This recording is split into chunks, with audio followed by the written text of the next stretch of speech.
The one thing that I would say don't do is to start querying grades, because ultimately marking is an art rather than a science. I think this is one thing that I've kind of, my thinking on this has developed over time, in that you could conceivably have two different lecturers marking the same essay, and that they give not wildly different grades, but somewhat different grades. It might be a high 2-2 for one person and a low 2-1 for another.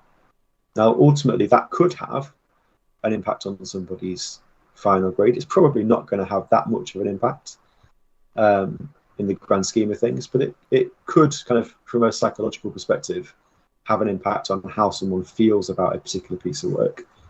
But ultimately, focusing on the grade itself is less important than looking at the feedback that you've been given. So that feedback is going to be much more conducive to your own growth. It's going to be much more conducive to your own development. So I don't want to say don't think about the grade, because obviously people are going to think about the grade.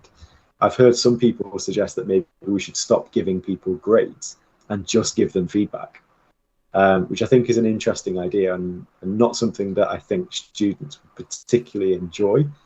But if that was one way that people went, then potentially there'd be more emphasis paid to the feedback itself rather than the grade. I think it'd be quite easy for some people, if you're receiving an A grade or a first in the UK, to think, well, I don't really need to look at that feedback because I've got the highest grade that I can possibly get.